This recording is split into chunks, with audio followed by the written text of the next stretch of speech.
Assalaamu calaykum waraxmatullaahi wabarakaatuh. Wuxuu guursaday asigoo faqiir ah oo aan xoolo haysanin.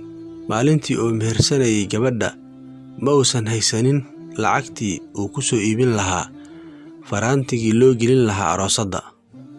Markii uu noqday mid ka mid ah taajiriinta Mareykanka ayuu xaaskiisa u sameeyay waxyaabo qariib ah, waayo waxay guursatay isla markaana u dulqaadatay faqiirnimadiisa iyo lacag la'aantiisa. Ninkani waxaa lagu magacaabaa Johnny Bryan, waa aasaasaha iyo milkiilaha shirkadda gaadiidka ee J.B. Hunt, oo ah shirkadda saddexaad ee ugu weyn shirkadaha gaadiidka xamuulka ah ee daabula badeecooyinka ee ugu weyn dalweynaha Mareykanka. Ma lahan taariikh waxbarasho. Wuxuu soo qabtay shaqooyin kala duwan, waxaana ka mid ah shaqada darawalnimada oo wuxuu kaxayn jiray gaari xamuul ah oo badeecooyinka isaga kala gudbiya wilaayaadka Mareykanka. Habeenada ka mid ah, asigoo kaxaynaya gaarigiisa xamuulka ah ayuu wuxuu waddada dhinaceeda ku arkay gabar taagan, taas oo gaari kasta oo maraya waddada gacanta u hatinaysay, laakiin gawaaridii ka wada gudbeen oo ma jirin baabuur u istaagi gabadha oo hore u sii qaaday. Gabadhaasi waxaa lagu magacaabaa Juniil, waana gabadha xaaska u noqotay ee carruurta u dhashay, isla markaana halganka shaqada la gashay. Waxayna ka dalbatay in uu gaariga u istaajiyo, horeyna u sii qaado, kuna dejiyo magaaladii ay u socotay oo asiguna marin u ahayd. Intii safarka gaaban lagu sii jiray ayay labadooduba sheekaysteen, wuxuuna Johnny gabadha ka qaatay ciwaanka gurigeeda, taas oo keentay in ay labadooduba isku soo dhowaadaan, jacaylna dhex maro. Jacaylkaas oo socday muddo 4 sano ah. Maalin maalmaha ka mid ah, ayagoo si caadi ah u sheekaysanaya ayuu Johnny ku dhahay Juniil, waxaan rabaa in aan ku guursado. Ayadana way aqbashay, laakiin arrinka yaabka leh ayaa ah in Johnny uusan haysanin wax lacag ah oo ku qarash gareeyo arooska. Xitaa ma haysanin lacagtii uu ku soo iibsan lahaa faraantigii aroosadda loo gelin lahaa. Asigoo xaaladani ku sugan, laakiin ay ka go'an tahay in uu guursado Juniil, ayaa waxaa garab istaagay eedadii, taas oo soo siisay xoogaa qarashaad ah iyo faraantigii uu u gelin lahaa aroosadda.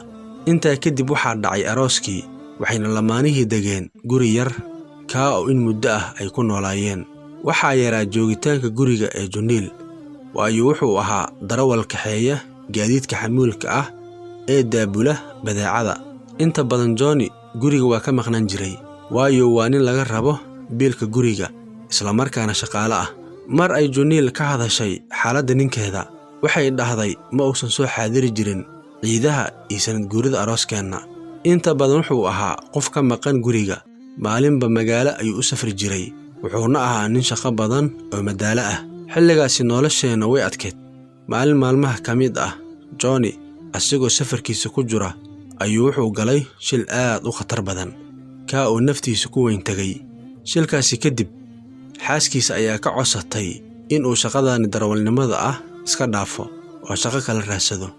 Johnny ayaa aqbalay dalabka xaaskiisa, wuxuuna ka tagay shaqadii darawalnimada asigoona bilaabay shaqo kale, taas oo ah ka ganacsiga balka ama cawska bariiska, waayo wuxuu arkay balka bariiska oo maalin walba ay gubayaan beeraleyda bariiska.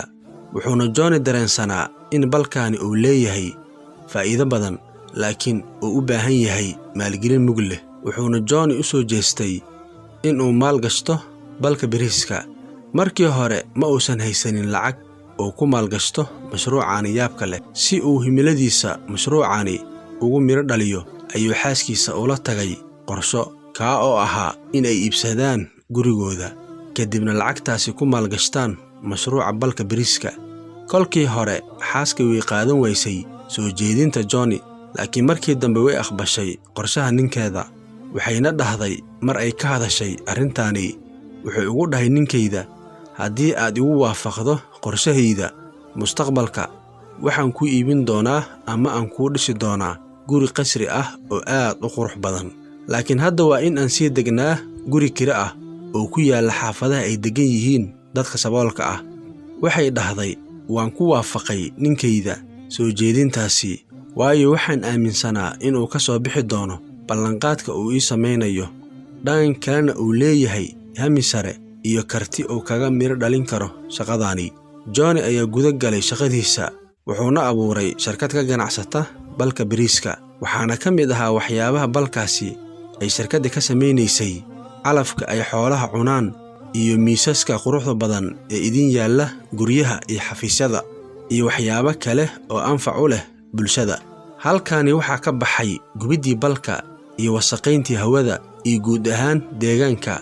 Sidoo kale waxaa shirkaddaani balka bariiska wax ka soo dhex saarta shaqo ka helay dhalinyaro badan oo baagamuuddo ahaa, kuwa oo mushaarkii ay ka heleen shirkaddaani ku maareynayay noloshooda iyo midda qoyskooda. Haddaba ayadoo hawsha shirkadda u socoto si qurux badan ayaa maalin maalmaha ka mid ah dab qabsaday kaydkii balka bariiska, waxaana halkaasi ku gubtay dhammaan kaydkii balka ee shirkadda. Wixii gubashadaasi ka dambeeyey, shaqaalihii way diideen in ay sii shaqeeyaan, waayo waxaa kacay ama shiiday shirkadda oo waxaa soo wajahay dhaqaalo yari, taas oo keentay in shirkadda bixin weyso mushaaraadkii hore loogu bartay. Haddaba Johnny ayaa is arkay asigoo keligii meel cidlo ah taagan. Shaqaalihii way ka tageen, shirkaddana waa kacday, wax lacag ahna ma hayo, waa murugaysan yahay. Wuxuu la'yahay qof garabkiisa soo istaaga oo niyadda u dhisa, isla markaana ku dhiirigeliya in uusan isdhiibin oo horay shaqadiisa u sii wato. Haddaba xaaskiisa Juniil ayaa noqotay qofka garab istaagay ee ku dhahay mar labaad waa guulaysan kartaa, oo ayada ayaa shirkadda ka noqotay shaqaale. Qof kale ma jiro oo shaqaale ka ahaa shirkadda. Waxay Juniil bilowday in ay wax badan la shaqayso ninkeeda. Muddo yar kadibna waxaa dib u soo noolaaday shirkaddii. Juniilna waxay qorshe horumar leh la dejisay ninkeeda, kaa oo markii dambe guulo mug leh lagu gaaray. 1 sano kadib, Johnny wuxuu awood u yeeshay in uu helo lacag tiro badan oo faa'iido ah, waxaana sabab u ahaa helitaanka macaashkaasi xaaskiisa Juniil, taa oo juhdi hagar la'aan ah gelisay shirkadda. Haddaba lamaanahani waxay go'aan buuxa ku gaareen inay ka baxaan suuqa balka bariiska una wareegaan suuq kale oo ka macaash badan, isla markaana leh mustaqbal wanaagsan. Sidaas daraaddeed waxay go'aansadeen in ay shirkaddooda iska iibiyaan una wareegaan suuqa gaadiidka xamuulka. Waxayna iibsadeen 5 gaari oo xamuul ah, kuwa oo badeecooyinka shirkadaha isaga kala gudbiya magaalooyinka waaweyn ee dalka Mareykanka. Lamaanahani abuurtay shirkadda gaadiidka waxay kala qaybsadeen shaqada. Johnny wuxuu shaqo ka dhigtay kormeeridda darawallada iyo maamulka guud ee shirkadda, halka Juniil ayaduna shaqo ka dhigatay ka soo aruurinta macaamiisha lacagta. Mar ay Juniil ka hadashay shaqadeeda, waxay dhahday, macaamiisha guryahooda iyo xafiisyadooda ayaan ugu tagi jiray si aan lacagta adeega ugu soo qaado. Xitaa haddii ay fasax galaan, waan wici jiray, waxaana weydiin jiray lacagta. Iskaashigii ay labadani lamaano sameeyeen waxaa ka dhashay in ay shirkaddooda gaadiidka si tartiib tartiib ah u korto, oo markii dambe ay gaarto meel sare. Sanadkii 1990kii, shirkadda GBT Hunty waxay noqotay shirkadda gaadiidka ee ugu weyn waqooyiga Ameerika. Sida aan hore u sheegayba, shirkadda waxay ku shaqo bilowday 5 gaari oo xamuul ah, laakiin kolkii dambe waxay gawaarida xamuulka ah ee ay leedahay shirkaddani gaareen 10 gaari oo xamuul ah. Waa sii ballaaratay shirkadda, waxayna iibsatay tiro tareenno ah oo badeecooyinka daabula. Sidoo kale waxay faracyo ka furatay meelo ka baxsan xuduudka Mareykanka. Haddaba Johnny ayaa ballantii uu la galay xaaskiisa u oofiyey, wuxuuna u iibiyey qasri weyn oo aad u qurux badan. Sidoo kale wuxuu u keenay faraanti diamond ah oo aad qaali u ah. Laakiin Juniil ayaa ninkeeda ku dhahday, waxa agteeda qiimo ku leh faraantigii hore ee raqiiska ahaa. Johnny ayaa sanadkii 2004 shaqada ka fariistay. 2 sano kadib oo ku beegan sanadkii 2006 waa uu geeriyooday, wuxuuna shirkaddiisa iyo guud ahaan hantidiisa ugu tagay xaaskiisa iyo carruurtiisa. Haddaba shirkadihii tartanka kula jiray Johnny iyo Juniil waxay dhaheen hadda ay burburaysaa shirkadda GBT Hunty, waayo waxaa ka baxay maskaxdii maamuli jirtay, waxaana meesha isugu soo haray carruur iyo haween. laakiin Juniil ayaa ku dhahday dadkaasi been ayaa isugu sheekayseen oo ayada ayaa la wareegtay mas'uuliyadda iyo maareynta shirkadda, waxayna Juniil ku guulaysatay in ay ilaaliso guulaha ay shirkadda hore u soo gaartay, dhanka kalena ay sii wado horumarinta shirkadda.